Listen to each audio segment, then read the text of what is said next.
안녕하세요, 요아리입니다. 오늘은 2025년 을사년의 해를 맞이해 푸른 뱀을 그려볼 거예요. 또잉! 그런데 여러분들은 파충류 좋아하시나요? 저는 좀 무서워하는 편이라 이번에 작업할 때 고민이 많았는데요. 묘사를 최대한 덜어내고 단순한 캐릭터 느낌처럼만 진행할 거예요.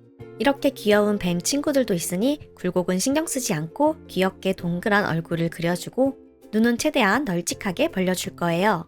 그리고 몸통은 너무 길지 않되 꼬리 끝을 뭉툭하게 둥그려주면 훨씬 귀여워 보입니다.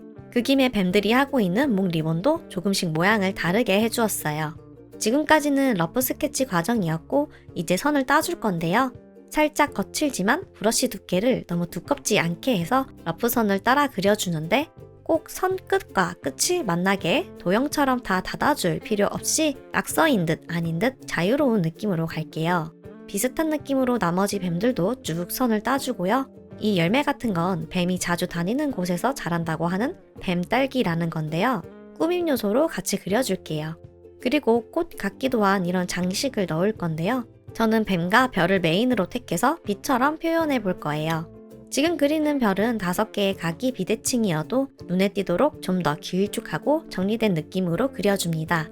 이번 테마를 잡으면서 주변을 꾸며주는 뱀과 더불어 별도 같이 메인으로 넣어주고 싶더라고요. 그래서 소원을 들어주는 별똥별처럼 쭉 3개를 떨어지게 그려주었습니다. 이제 뱀들의 얼굴과 몸 영역을 선택해주고 푸른 뱀에 어울리는 하늘색 컬러로 채워준 후 입을 벌린 친구들도 입속 컬러를 칠해주었어요. 가운데 3개의 별똥별도 눈에 잘 띄는 노란색으로 채웁니다. 뱀들이 두르고 있는 목 리본은 파란색과 대비가 되도록 예쁜 핑크색으로 선택했어요. 특히 열매의 경우 쨍한 빨간색 컬러는 피해서 핑크에 가까운 코랄로 해주면 예뻐요. 나뭇잎도 살짝 연한 색으로 잊지 말고 채워준 후 꽂힌 듯 비친 듯한 이 친구는 별보다는 좀 더 연한 노란색으로 주변을 빙글 돌리면서 칠합니다.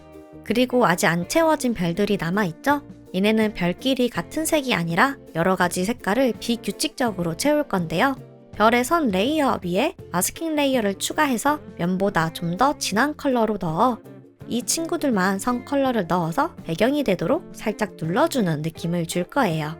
그림 자체는 마무리가 돼가고 있는데 뱀의 포인트가 너무 부족한 것 같아서 배 부분에 노란색으로 칠해주었어요.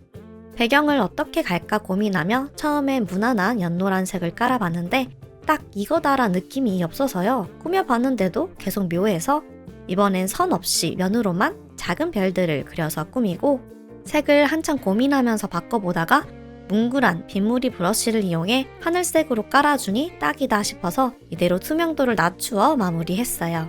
아래쪽 오브젝트 일부만 좀 움직이고 가운데에 이름을 쓰고 저장합니다. 포토샵에 제가 항상 쓰던 홍보용 템플릿이 있어서요. 여기다가 완성한 그림을 얹어줍니다. 사이즈에 맞게 줄여주고 오른쪽 빈 공간에는 거울 반전으로 붙여준 이미지를 흐림 효과를 주어 이어줄게요. 방금 그린 배경화면을 핸드폰에 적용하고 스크린샷을 찍어서 가져온 이미지를 핸드폰 모컵 이미지에 배치해주고 아쉬운 부분들 약간 수정해주면 끝입니다. 오늘은 이렇게 해서 푸른 뱀을 귀엽게 그려보았는데요. 다운로드 받으실 수 있는 링크를 고정 댓글에 달아둘 테니 사용하실 분은 확인해 주시고요. 도움이 되었다면 구독과 좋아요, 알림 설정 부탁드리고 다음 영상에서 또 뵙겠습니다. 요바!